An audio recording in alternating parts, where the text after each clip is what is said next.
জানেন, পোস্টারেও দেখেছেন, সবাই শুনেছেন, আমাকে তো সবাই চিনেন, মুশতাক ফয়েজি পীর সাহেব। আমি কিন্তু পীর সাহেব হতে চাই নাই, আল্লাহ সাক্ষী, আমি পীর সাহেব হতে চাই নাই। আমার পীর সাহেব হওয়ার কোনো শখও ছিল না, আমি এটার জন্য লালায়িতও না, আমার কোনো স্বপ্নও ছিল না।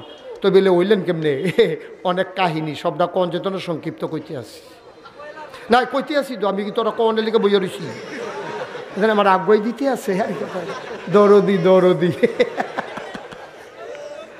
আমি পীর সাহেব হতে চাই নাই। আমার দাদা ছিলেন ফুরফুরা সিলসিলার একজন বড় পীর। আমার আব্বা এন্তেকাল করেছেন দাদার আগে। আব্বার এন্তেকালের পরে দাদা একবারে ভেঙে পড়েছেন যে কে চালাবে এই দরবার, এত বড় দরবার। মিটিং ডাকলেন, আমাকে বললেন, সবাই জিজ্ঞেস করলো, হুজুর আপনি কি চিন্তা করছেন? আমি চিন্তা করেছি আমার আদরের নাতি মুশতাক ফয়েজি দরবার চালাবে। আমি হাউমাউ করে কান্নাম।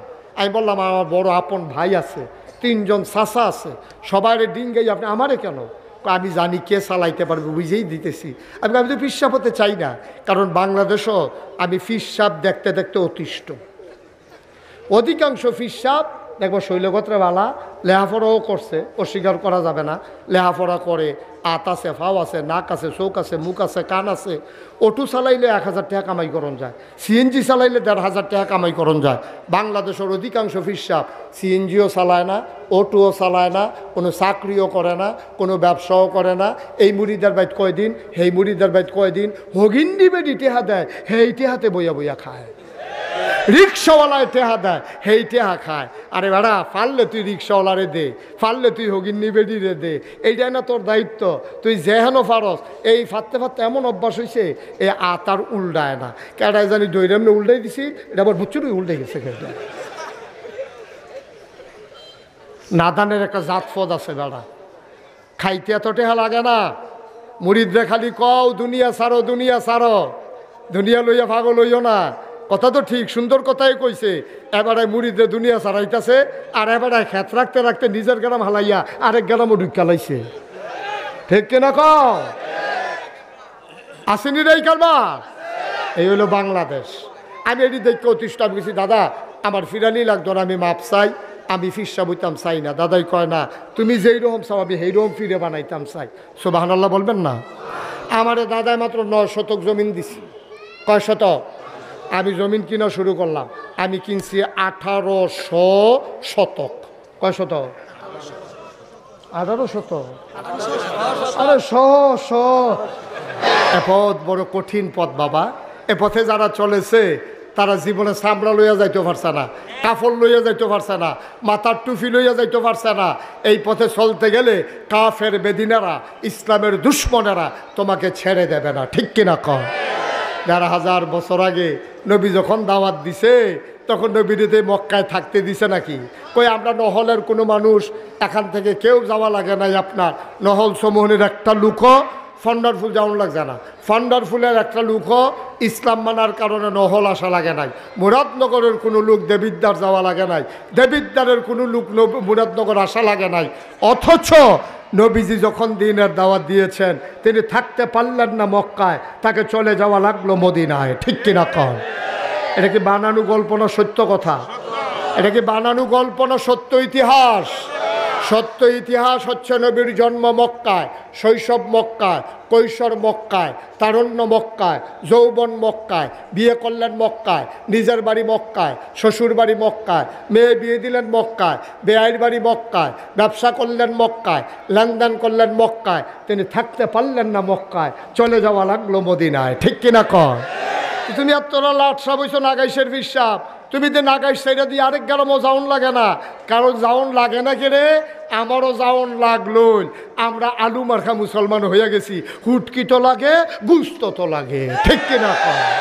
আমরা গানের ভিতরেও সভাপতি, মাহফিলের ভিতরে গিয়েও সভাপতি।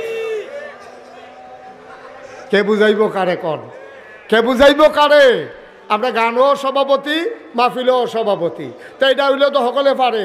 আপনি উড়ুসো গিয়েও সম্ভব, জাফতো গিয়েও সম্ভব, কতক্ষণ পরে শুভ হালকাতে আনো গান হইব আপনি জানেন। আপনি ওই এলাকার মসজিদের ইমাম, আপনার নিচে মিলাদ ফেরা দিতেন। আপনি মাগরিবের পরে মিলাদ ফেরা, সহালে ফজর ফেরা, মিলাদ ফেরা তারা শুভ হালকাতে গদি সাইড শুরু করবো। আপনার নিচে বরকতের লেগিয়া আপনি একবার জিগাইলেন না, ও আমি গেলে গা কিতা বাজাইবেন? একবার জিজ্ঞেস করা দরকার ছিল নাকি ছিল না? আপনি তো জানেন, আপনি গেলে গায়ে গান বাজা শুরু হইব, তাহলে গান দ্বারা আপনি উদ্বোধন করে দিয়ে আইলেন, দেয়া হইব কিয়ামতের ময়দানও। আপনি কি করলেন? ফ্যাট মাটিত লাগাইয়া থাকেন, কামলাকে আমফাতা সাবাইয়া খাইয়েন, কাম লাগলে টিউবওয়েলের পানি খাইয়া থাকেন, তারপরেও সুদখুরের বাইক ঘুষখুরের বাইক দাওয়াত খাবেন না। সবাই কোন আমিন? কথা মনে থাকবে ইনশাআল্লাহ। নবীজি আপোষ করে নাই, করলে পারতো, কইরা লাইলে পারতো। তারা মিটিং বইয়া লাইছে, নবীরে মাইরা লাইব, কথা আছে নি রহ, নবীরে মাইরা লাইব। তারা মিটিং করছে, নবীজিকে আবু বকরে ডাক দিছে, আবু বকর। নবী আবু বকর কয় লব্বাইক ইয়া রাসূলুল্লাহ। মাত্র একটা ডাক দিছে, খেয়াল করে, মাত্র একটা ডাক দিছে। কয়টা? মাত্র একটা ডাক দিছে। আবু বকর, আবু বকর কয় লব্বাইক কয়ে দরজা খুলে দিছে। নবীজিকে আবু বকর তুমি রাইতে ঘুমাও না? কয় হ্যাঁ ঘুমাইবো না কেন? কত এক ডাকে টের ফেলে কেমনে? কয় ইয়া রাসূলুল্লাহ আপনি যে একদিন কইছিলেন রেডি থাকিস, এরপরের থেকে আমি ঘুমাই, তবে বিছনাত না, দরজায় দাঁড়াইয়া দাঁড়াইয়া। আর আস্তে কোন সুবহানাল্লাহ। আমি ঘুমাই, বিছানায় যাই না, ঘাড়ো ঘুম হয়ে যাবে। আমার নবী যদি এসে দাঁড়িয়ে থাকে, কাফেরেরা যদি আক্রমণ করে, আমি পিঠে লাগাইয়া দাঁড়াইয়া দাঁড়াইয়া ঘুমাই। আল্লাহর নবী বললেন চলো চলে যাই। বের হয়ে গেলেন আবু বকর। নবীজি আবার হাঁটলেন মদিনার উল্টা পথে। আবু বকর কয় গুস্তাকি মাফ কর দিজিয়ে, বেয়াদবি মাফ করবেন, আমরা বোধহয় উল্টা পথে চলতেছি। নবী আমার, আপনি কি মদিনার রাস্তা ভুলে গেছেন? আল্লাহর নবী কয় মদিনার রাস্তা আমি ভুলে যাই নাই, মক্কার মানুষগুলারে মদিনার রাস্তা ভুলাই দিতেছি, ওরা যেন আমার উল্টা পথে না খুঁজে, এই জন্য আমি উল্টা পথে যাচ্ছি, ওরা খুঁজবে মদিনার পথে। আবার নবীজি চলে গেলেন উল্টা পথে, মদিনা যে এই দিকে চলে গেলেন আরেক দিকে। সকাল হয়ে গেল, সূর্য হেসে হেসে উঠল। আবু বকর চিন্তিত হয়ে গেলেন, এবার বোধহয় ধরা পড়ে যাব, রাখালেরা বের হয়ে যাবে, আমাদেরকে দেখে চিনে ফেলবে, দারুন নাদুয়াই নিয়ে আমাদের হত্যা করা হবে। আবু বকর ডাক দেয়া কয় নবী গো, ও নবী আমরা বোধহয় ধরা পড়ে যাব। আল্লাহর নবী মুচকি হেসে কয় ওয়ালা তাহিনু ওয়ালা তাহজানু ওয়া আনতুমুল আ'লাউনা ইন কুনতুম মুমিনিন। ও আবু বকর চিন্তার দরকার নাই, ওয়ালা তাহিনু ওয়ালা তাহজানু, তোমাদের ভয় নাই, আমাদের কোনো পেরেশানি নাই, আমরাই হব সফল কাম। ইন কুনতুম মুমিনিন, যদি আমরা মুমিন হইতে পারি, কোনো চিন্তার দরকার নাই, আমরা এক আল্লাহর উপরে অবিচল আস্থা আছে, আমরা ধরা পড়ে যাব না রে আবু বকর। দেখ দেখ দেখ কোথাও লুকানোর কোনো ব্যবস্থা আছে নাকি? আবু বকর গিয়া দেখে পাহাড়ি একটা গুহা।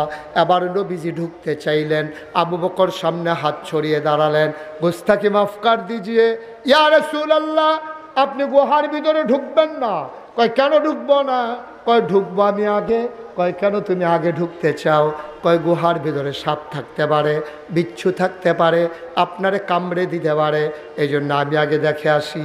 আল্লাহর নবী চোখের পানি ছেড়ে দিলেন, ডাক দেখো আবু বকর, আমারে কামড়াবে, তোরে কামড়াবে না, আমারে যদি কামড়ায় তোরে কামড়াবে না আবু বকর।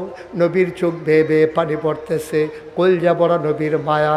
আল্লাহ কোরআনে কয় ফাবিমা রাহমাতিম মিনাল্লাহি লিনতা লাহুম ওয়ালাউ কুনতা ফাজ্জান গালিজাল কলব লানফাদ্দু মিন হাওলিক ফাআফু আনহুম ওয়াস্তাগফির লাহুম ওয়াশাফিরহুম ফিল আমর ফাইজা আযামতা ফাতাওয়াক্কাল আলাল্লাহ ইন্নাল্লাহা ইউহিব্বুল মুতাওয়াক্কিলিন। কলজা বড় নবীর মায়া। নবী ডাক দেয়া কয় আবু বকর, আমি গুহায় ঢুকলে আমার সাপ কামড়াবে, তোরে কামড়াবে না। আবার আবু বকর কি জবাব দেয়? আমরাও তো আশেকে রাসূল, আবু বকরও তো আশেকে রাসূল। আবু বকর জবাব দেয়, নবী গো, ও নবী, আমার মতো 100 আবু বকর যদি মরে যায় ইসলামের কিচ্ছু হবে না গো নবী। আপনি যদি কিচ্ছু হয় তাইলে দুনিয়াতে ইসলাম থাকবে না।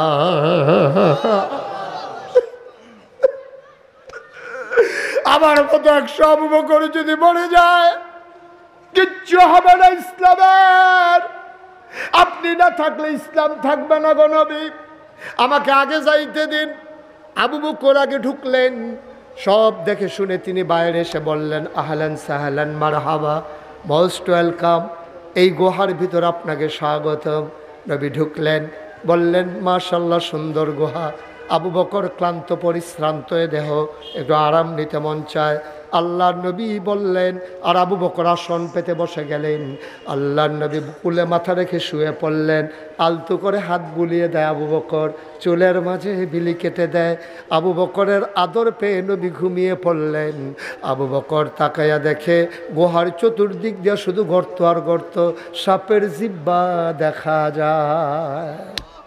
আবু বকর মাথার পাগড়িটা ছিললেন, টুকরা টুকরা করলেন, টুকরা টুকরা করে সবগুলো গর্ত বন্ধ করলেন। কাপড়ের টুকরা শেষ, গর্ত রয়ে গেছে আরো একটা। সুবহানাল্লাহ কয় না? তিনি কি করবেন, কিং কর্তব্য বিমূঢ় হয়ে গেলেন। তিনি ভয়ে পড়ে গেলেন, কি করবেন এখন, কি করা যায় এখন? আবু বকর কি করবেন? গর্ত একটা বাকি আছে, কাপড়ের টুকরা নাই। এবার আবু বকর সিদ্দিক আস্তে করে নবীর কুলের নিচ থেকে পা একটা বের করলেন, গর্তের মুখে পা চাপা দিয়ে রাখলেন।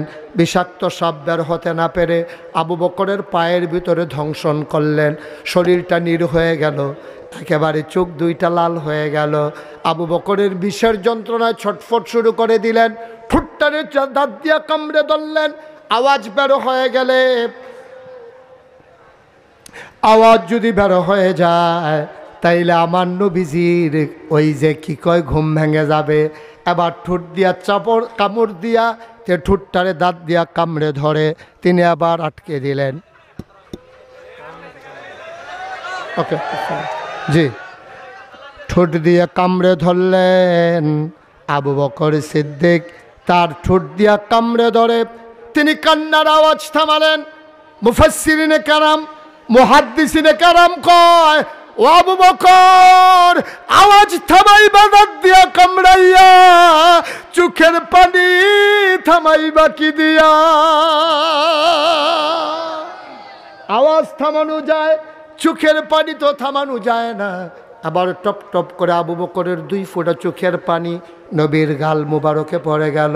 নবী লাফ দিয়ে উঠলেন, দেখে শরীরটা নীল হয়ে গেছে, গাল বেয়ে বেয়ে পানি পড়তেছে আবু বকরের। ডাক ডাক, আবু বকর, ও আবু বকর কেন কান্দস রে আবু বকর, বাড়ির কথা মনে পড়েছে নাকি? আবু বকর ডাক দেয়া কয়, ইয়া রাসূলুল্লাহ, ইয়া হাবিবাল্লাহ, আপনার আবু বকরকে আপনি এখনো চিনলেন না? আপনার চেহারা মুবারক আমার সামনে, আর আমি বাড়ির কথা মনে করে কানবো, এটা আপনি কেমন করে ভাবলেন গো নবী? কয় তাইলে কাঁদো কেন? আবু বকর কান্দে আর কয়, নবী গো মনে করেছিলাম বলবো না, না বলে আর উপায় নাই। ও নবী, সাপ আমারে কামড়ে দিয়েছে। আগে কেন ডাকলি না? কয় আপনার ঘুম ভাঙ্গাইতে সাহস পাই নাই গো নবী। আল্লাহর নবী কয়, দেখি কোথায় কামড়ে দিয়েছে। এবার নবীকে পা দেখালেন। আবু বকর বললেন, পায়ের এই জায়গায় কামড়ে দিয়েছে। আল্লাহর নবী আঙ্গুল দিয়ে জিহ্বা থেকে একটু লালা লাগালেন। লালাটা নিয়ে আবু বকরের পায়ের ভিতরে যেখানে সাপ কামড়ে দিয়েছে ওই জায়গায় একটু লালা লাগাই দিলেন। আবু বকর কয়, পাটা আমার এমন আরাম পাইল, সারাটা শরীর কখনো বা ব্যথা হয়েছে, মৃত্যুর আগ পর্যন্ত এই পা যে আরাম পাইছে, আমার কোনো অঙ্গ আর আমার দেহের এত আরাম পায় না। নহল চৌমোহনীর লোক কোনোদিন মুশতাক ফয়েজি তোমাদের কাছে আসে নাই, আর কোনোদিন আসবো কিনা জানি না। 34 বছর মুশতাক ফয়েজি বাংলায় বাংলার বাইরে মাহফিল করে। মাহফিলে কদম দিলে মাহফিলটার ওজন বুঝি। আজকে নহল চৌমোহনীতে কদম দিয়া মন্ডা সাক্ষী দিয়েছে, তোমাদের মাহফিল আমার আল্লাহ কবুল করে নিয়েছে। আজকে আমরা সবাই মিলে এই কবুল হওয়া মাহফিলটাতে আমরা সবাই মিলে একটু তওবা করব। আমাদের জীবনে গোনা আছে নাকি নাই? কথা কয় না, গোনা আছে নাকি নাই? এই গোনাগুলা মাফ করানোর একটাই মাত্র পদ্ধতি, এটার নাম হইল তা। কিন্তু আমরা তো সোজা তওবা করে, এটি কোনো তওবা না। ফির সাহেব ফাগড়িটা দিয়ে হালাইছে, আর এটা ধরে ধরে আস্তাগফিরুল্লাহ পড়তে আছে। আস্তাগফিরুল্লাহ রাব্বি তো হুজুরে কয় তে ও কয় তে আবার মনে মনে কয় তে যে সুদের টেহা লইয়া অনের কথা আছিল আইসে নিজে নিকি হিব হেগুল দিয়া পড়তে আছে আস্তাক ফিরুল্লাহ, চিন্তা করতেছে সুদের টেহা। হেগুল দিয়া পড়তে আছে আস্তাক ফিরুল্লাহ, চিন্তা করতেছে ফাইল আটকাইয়া কেমনে ঘুষ খাইব। এই বড় আছে নাকি নাই? তো তোর তওবা হইছে, তুই আর বাট ফাড়িয়ে না করতেছ, তুই তো গোনাগারের তে আরও নিকৃষ্ট। এক গোনা করছ তো এক বালা, এরপরে আল্লাহর লগে বাটফাড়ি করস কীর্তি। তুই যেইডে মনে মনে চিন্তা করস কেউ জানে না, একজন জানে, তিনি কে? মনেতে ফাললে তওবা কইরো, না হইলে তওবা কইরো না। আজকে আমরা খালে সন্তরে সবাই মিলে তওবা করব ইনশাআল্লাহ, আর গোনা করব না। রাজি আছেন সবাই? সবাই আমার সাথে পড়েন, সবাই একটু নামাজের মতো বসেন। সবাই তো আর বসতে দেওয়া গেল না। আমরা সরি, এক্সট্রিমলি সরি। ইনশাআল্লাহ ভবিষ্যতে আয়োজন করতে রুহুল আমিন এবং তার যুব সমাজ এবং মসজিদ কমিটি চিন্তা করবে। বড় কোনো খ্যাতমেত দেওয়া যায়নি মাহফিল, এখনও যে আর হইতো না, এটা রুহুল আমিনে বুঝা লাগছে। এটা ওই দুইটা লাইন আছে, জাগা হইব, হুজুর বদলাইলে অন লাগবো। হুজুর বদলাইলে দেখবা জাগা হই, আরও জায়গা থাকবো, কোনো টেনশন। আজ সবাই নামাজের মতো বসেন, সবাই মিলে আমরা তওবা করি। সবাই আমার সাথে পড়েন, আউযু বিল্লাহি মিনাশ শাইতানির রাজিম, বিসমিল্লাহির রহমানির রহিম। তওবার আগে আমার একটা কথা আছে। আমার রুহুল আমিন আপনাদের এই মাহফিলটার জন্য আমার দরবারে অনেকবার গেছে। আমি তার কলজা দিয়া মায়া করি।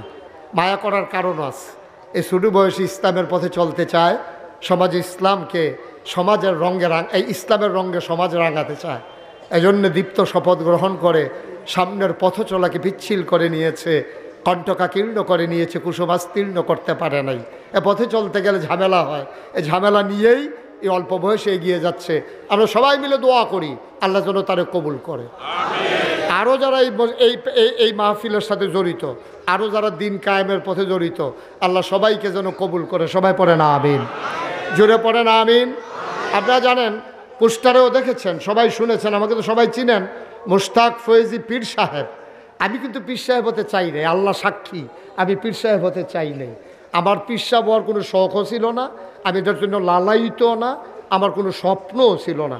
তো বেলে ওইলেন কেমনে, অনেক কাহিনী, সবটা কন চেতনা সংক্ষিপ্ত কইতে আসি না, কইতে আসি তো। আমি কি তোরা কনের লিখে বইয়া রয়েছি, এখানে আমার আগ্রহ দিতে আছে, দরদি দরদি। আমি পীর সাহেব হতে চাই নাই। আমার দাদা ছিলেন ফুরফুরা সিলসিলার একজন বড় পীর। আমার আব্বা এন্তেকাল করেছেন দাদার আগে। আব্বার এন্তেকালের পরে দাদা একবারে ভেঙে পড়েছেন যে কে চালাবে এই দরবার, এত বড় দরবার। মিটিং ডাকলেন, আমাকে বললেন, সবাই জিজ্ঞেস করলো, হুজুর আপনি কি চিন্তা করছেন? আমি চিন্তা করেছি আমার আদরের নাতি মুশতাক ফয়েজি দরবার চালাবে। আমি হাউমাউ করে কান্নাম। আমি বললাম, আমার বড় আপন ভাই আছে, 3 জন চাচা আছে, সবাই ডিঙ্গাই, আপনি আমারে কেন? আমি জানি কে চালাইতে পারবে, বুঝেই দিতেছি। আমি তো ফিরসাব হতে চাই না, কারণ বাংলাদেশও আমি ফিরসাব দেখতে দেখতে অতিষ্ঠ। অধিকাংশ ফিরসাব দেখবো শৈলগত্রবালা, লেহাপড়াও করছে, অস্বীকার করা যাবে না, লেহাপড়া করে, আত আছে, ফাও আছে, নাক আছে, চোখ আছে, মুখ আছে, কান আছে। অটো চালাইলে 1000 টাকা কামাই করণ যায়, সিএনজি চালাইলে 1500 টাকা কামাই করণ যায়। বাংলাদেশের অধিকাংশ ফিরসাব সিএনজিও চালায় না, অটোও চালায় না, কোনো চাকরিও করে না, কোনো ব্যবসাও করে না। এই মুড়িদার বাইত কয়দিন, হেই মুড়িদার বাইত কয়দিন, হগিন্ডি বেডি টেহা দেয়, হেই টেহাতে বইয়া বইয়া খায়। রিক্সাওয়ালায় টেহা দেয়, হেই টেহা খায়। আরে বেড়া, পারলে তুই রিক্সাওয়ালারে দে, পারলে তুই হগিন্নি বেডিরে দে, এইটাই না তোর দায়িত্ব। তুই যেহেন ফারস, এই ফাটতে ফাটতে এমন অভ্যাস হয়েছে, এই আতার উল্টায় না। কেটায় জানি দৈরামনে উল্টাই দিছি, এটা আবার বুচ্চুরই উল্টে গেছে। নাদানের একটা জাত ফদ আছে বেড়া, খাইতে এত টেহা লাগে না। মুরিদরে খালি কও দুনিয়া সারো, দুনিয়া সারো, দুনিয়া লইয়া ভাগো লইও না। কথা তো ঠিক, সুন্দর কথাই কইছে। এবারে মুড়িদে দুনিয়া ছাড়াইতেছে, আর এবারে খেত রাখতে রাখতে নিজের গ্রাম হালাইয়া আরেক গ্রামও ঢুকালাইছে। ঠিক কিনা কও? আসেনি রে কারবার? এই হলো বাংলাদেশ। আমি এটি দেখতে অতিষ্ঠ গেছি, দাদা আমার ফিরানি লাগতো না, আমি মাপ চাই, আমি ফিরসা বইতাম চাই না। দাদাই কয় না, তুমি যেই রকম চাও আমি সেই রকম ফিরে বানাইতাম চাই। সুবহানাল্লাহ বলবেন না? আমারে দাদায় মাত্র 9 শতক জমিন দিছি। কয় শতক? আমি জমিন কিনা শুরু করলাম, আমি কিনছি 1800 শতক। কয় শতক? 18 শতক। আরে 1800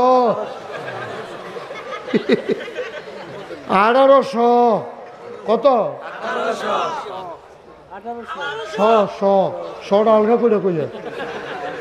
1800 শতক জমিন আমি কিনছি। আমার এখনো 10টা প্রতিষ্ঠান, একটা জিকির আজকারের জন্য খানকা, দাখিল মাদ্রাসা, নুরানি মাদ্রাসা, হাফিজিয়া মাদ্রাসা, ধাতব্য চিকিৎসালয়, গণপাঠাগার, গবেষণাগার, ছাত্রাবাস, ইয়াতিমখানা, মসজিদ। মার হাবা কন্যা কেন? আমার এখনো মসজিদ আছিল টিনের ঘর। চিন্তা করলাম আমার বাসাম কয় বছর, বাংলায় কথা কয় এমন খুব কম লোক আছে যে মুস্তাক ফৈজির নাম উঠছে না। চিন্তা লাইছে যখন কামো লাগাইলেই চিনারা, আমার লাগিয়া দেওয়ার দরকার নাই। আল্লাহ আমার অনেক দিছে আলহামদুলিল্লাহ। এবার আমি নিয়ত করলাম দৃষ্টিনন্দন, স্থাপত্য শৈলী মণ্ডিত, মুসলিম বিশ্বের এক অনন্য নিদর্শন, বিশাল করে একটা হাসপাতাল, একটা মসজিদ করব। মার হাবা বলবেন না? আমি 20,000 স্কোয়ার ফুট, 20,000 স্কোয়ার ফুট, যারা শিক্ষিত তারা বুঝা লাইছে, এবারে বুঝা লাইছে দেখে এবারে নাই, এবারে এসিফা দিয়া লাইছে। 20,000 স্কোয়ার ফুট খেলা মনে করছো? এই মাঠটার কয় গুণের সমান হইব? মার হাবা কন্যা কেন? এই এই বুজুর্গ কইছেন আপনি? আল্লাহর ওলি কি করতে আছে এবার শরীরটা লইয়া? এটা কই রাখবো শরীরটারে? জায়গা বিছে না মারা, শরীরটারে রাখবো কয়ে বেড়ায়, কতক্ষণ ফালার লগে যায়, কতক্ষণ বেড়ার লগে যায়। এটা যা করতে আছে শরীরটা লইয়া বেড়ায়। তার একটা কলজা রে, এত্রি মানুষের ভিতরে তো উঠতে একটা কলজা লাগেতে, তার মনে হয় শরীরটা ফুটাটা কলজা তার। আমার হাবা বলো, আমার মসজিদরা নিচতলায় হাসপাতাল, দোতলায় 3তলায় মসজিদ, 20,000 স্কোয়ার ফিট। আমি বললাম যে এই মসজিদ করতে কত লাগবে? ওরা আমাকে বললো 15 কোটি টাকা। আমার হাবা বলবেন না? এবারে তো ডরাইছে 20,000 হইন না, আমি ডরাইছি টেহা হইন না। 15 কোটি টেহা যখন কইছে শরীরে একটা কাপ দিয়া শীতের ভিতরে কফালো গাম জন্মা গেছে গা, না ইয়ার একটা মর্সা দিয়া লাইছে তোর। যে গেলাম কত কইলি? 15 কোটি। আমি কই জীবনে 1 কোটি একখানো দেখ সত্যি। আরেকবার রুফলে সাফাই দিতে তো ভালাই লাগে। 15 কোটি টেহা যা মনে হয়ে দিয়ে তাই কয় ডরাইয়েন না, নিয়ত করে না। আমি মালাম, আমি নিয়ত করাম কি দিয়া? করেন একটা নিয়ত। তখন বেড়াইতের মতো একটা নিয়ত করলাম, আল্লাহ জীবনে বাসা আমার কয় বছর, মাহফিলে তো কইরা লাইছি 34 বছর, জীবনে তো অনেক টেহা লাড়াছাড়া করলাম। যাও এটা যখন আইকালাইছে কাটাকাটি যাইতাম না, 1 বছরে যত টেহা মাহফিল হাদিয়া পাই, পুরা 1 বছরের হাদিয়া আমি আমার মসজিদে দান করে দেবো ইনশাআল্লাহ। আমি 1,25 লক্ষ টাকা দিয়া তারপরে মসজিদের কাজ শুরু করছি। 1 তলার ছাদ হইছে জুন মাসের 1 তারিখ। ইঞ্জিনিয়ারে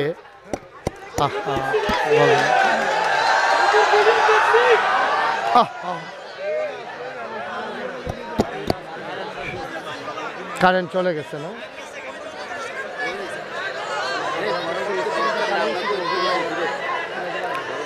জি সবাই পড়েন আমিন। ওকে ভাই, উনি ওই যে নীল শার্ট গাও দিয়া যাইতেছে, উনি হইলো আমাদের ভিতরে অলি পাওয়া গেছে। না না, এটা শয়তানি না তো। উনি দোয়া করছে, কারেন্টটা গেলে উঠতে গেল গল, ওনার দোয়া কবুল হইছে।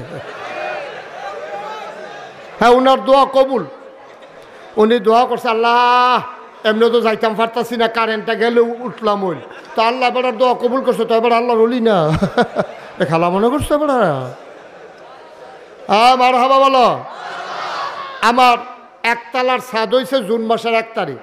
ইঞ্জিনিয়ারের ছাদের পরে আমার ডাক দিয়ে নিয়ে হুজুর ওই যে 15 কোটি কইসলাম ওই তো না। আমি ওই কি তৈব? কই 30 কোটি টাকা লাগবে। আমি কই দুইটা বাস আছে, হ্যাঁ দুইটা ফিটা দে আমার, মসজিদ করতাম কইলাম করে। বেড়া তোরা কী শুরু করছো তোরা? কই হুজুর এই টেনশন করে না হয়ে যাবো গা। গতকালকে হ্যাঁ আজকে আমি দরবার থেকে বের হলাম, আমি দেখলাম আমার মসজিদের পেছনে খরচ হয়ে গেছে 4,85,00,000 টাকা। মার হাবা বলবেন না? আমি দিছি কয় লাখ। তো বাহিতে হাইলো করতে হগিন্নি বেড়ি ভিক্ষা করে যাইতে লয়। কই দেখি তো হ্যাঁ কয় মসজিদ বেড়ি চাউল ডিউবুত করে ডাইলা দিয়া ডাকছিল তো গেছে গা। কয় আমি তো ভিক্ষা করে কত কামাই করছি, মসজিদে দিলাম, আমি গরিব মানুষ আর পারলাম না। সিএনজিওলা অটোওয়ালা দাঁড় করাইয়া মসজিদে টাকা দিয়ে যায়। কত মানুষের টাকা এই মসজিদে যে ঢুকছে, আলহামদুলিল্লাহ বলবেন না? আমি মাহফিল শেষ করে যখন দরবারে যাই, মসজিদের ছাদে উঠে দাঁড়ায় দাঁড়ায় কান্দি, আল্লাহ আমি যে এত বড় একটা কারবার শুরু করলাম, 30 কোটি টাকা বাজেট, আমি গরিব মানুষ, আমি কেমনে কি করতাম? আল্লাহ তোমার বন্ধু নবী কইছে মাম বানা লিল্লাহি মসজিদান বানাল্লাহু লাহু বাইতান ফিল জান্নাহ, যে দুনিয়ায় মসজিদ বানাবে আল্লাহ নাকি জান্নাতে তার জন্য ঘর বানাবে। আল্লাহ তুমি দয়া করে এই মসজিদটা যে একটা টেহা দিছে, তুমি কইলাম তোমার বন্ধু নবীর কথা অনুযায়ী জান্নাতে একটা ঘর বানাই দিও। আমিন বলবেন না? আমি কান দি আল্লাহ, আমি যদি মরে যাই এই মসজিদের কাজ কে শেষ করবে? এত বড় এই কে এইটার দায়িত্ব নেবে? আমি খুব পেরেশানিতে থাকি। আমি ঘুমাইতে যাই, স্বপ্নে দেখি মসজিদ। আমি খাইতে যাই, চোখের সামনে আমার মসজিদ ভেসে উঠে। আমি এই কাজটা নিয়ে বড় পেরেশানিতে আছি। আমার এই কাজ আগাই চলতেছে। একতলার ছাদ হয়েছে, কিছুদিনের ভিতরে আমার মসজিদের দোতলার ছাদ হবে। 35 টন রড লাগে, 1500 বস্তা সিমেন্ট লাগে। মার হাবা বলবেন না? এবার এটার লগে মিলাইয়া রাজমিস্ত্রি খরচ কত, সুরকি কত, সিলেকশন কত, এটি বাহিনী আপনারা বুঝ করে লাইতেন ভাবলেন কীরকম টাকা খরচ হইব। খালি রডে লাগে 35 টন দোতলার ছাদরার ভিতরে। মার হাবা কোন না কেন? জোরে কইতেন না মার হাবা? আমার এই মসজিদটা আমার স্বপ্ন। বাংলাদেশে এই মুশতাক ফয়েজি কোনোদিন হাত পাইতা কারো কাছে 5 টাকাও নেয় নাই।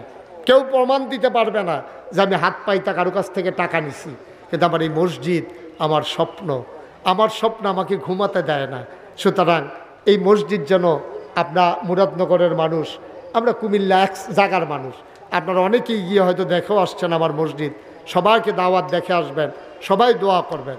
আমার একটা আবদার, আমার এই মসজিদরা বিনির্মাণে দোতলার ছাদ হবে কিছুদিন পরে। যদি কেউ মনে করেন যে হুজুর ইনশাআল্লাহ আমি 100 বস্তা সিমেন্ট দিয়ে দেব, আমি 200 বস্তা সিমেন্ট দিয়ে দেব মসজিদের জন্য, অথবা আমি 1 টন রড দিয়ে দেব, অথবা আমি 10,000 টাকা দিয়ে দেব, আমি মোস্ট ওয়েলকাম।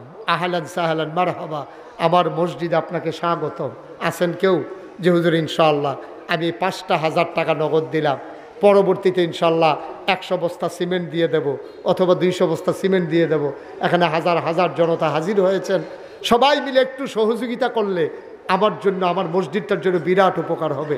আমাকে দেওয়া লাগবে না, আপনারা আমার মসজিদটাকে সাহায্য করেন, আল্লাহ বরকত দেবে ইনশাআল্লাহ। আমি দোয়া করে দেব। আছেন কেউ? আছেন? একটা লুকও নাই যে হুজুর আমি এই নগদ 1,000 টাকা দিলাম, এরকম একটা লুকও নাই এই প্যান্ডেলটার ভিতরে হাজারো জনতার মাঝে যে হুজুর ইনশাআল্লাহ আমি 1,000 টাকা আপনার এই মসজিদের জন্য নগদ দিলাম, আল্লাহ যেন বরকত দেয়। আমি প্রাণ ভরে দোয়া করে দেবো ইনশাআল্লাহ, মন উজাড় করে দোয়া করে দেব। আছেন একজন? জি মাশাআল্লাহ মাশাআল্লাহ। আমার ভাই কি নাম? মোহাম্মদ জসিম ভাই। উনি হ্যাঁ শরীফ ভাই, উনি 2,000 টাকা পকেট লইয়া টেহা দিয়ালে চলেছিল আতে। কি নাম? আনিস ভাই, আলমগীর ভাই। কত? 5,000। মাশাআল্লাহ, আল্লাহ যেন কবুল করে, সবাই পড়ে আমিন। মাশাআল্লাহ। হ্যাঁ, আমার আরেক ভাই কি নাম? শরীফ ভাই, উনি দিয়েছেন 2,000 টাকা। আল্লাহর ঘর মসজিদে দেবেন, আমারে না, আমারে না, আল্লাহ বরকত দেবে ইনশাআল্লাহ। 1,000 টাকা করে 100 লোক দিলে 1 লক্ষ টাকা হয়ে যায়, কিন্তু এটা মনেও থাকবে। মাশাআল্লাহ। দুলাল ভাই, মাশাআল্লাহ। দুলাল ভাই উনি দিয়েছেন 2,000। শামীম উনি দিয়েছেন 1,000 আল্লাহর ঘর মসজিদের জন্য। আল্লাহ তুমি কবুল করো আল্লাহ। আর কেউ আছেন? আর কেউ আছেন? মাশাআল্লাহ। আমার আরেক ভাই 500 টাকা দিয়েছেন। আমরা একটু মুখতাসার একটু দোয়া করব। আমার একটা আবদার আছে। আমার আবদারটা হলো যে এখানে যারা আমরা একবারে ছোটো বাচ্চা থেকে শুরু করে মুরব্বী পর্যন্ত আপনি 2টা টাকা হলেও দেবেন, যেন আপনি বলতে পারেন নাকাইশের মসজিদ আমার 2টা টাকা আছে। আপনি যেন এটা বলতে পারেন। আপনি 2 টাকা না দিলেও মসজিদ হবে, কিন্তু আপনি একজন গর্বিত সৈনিক, আপনি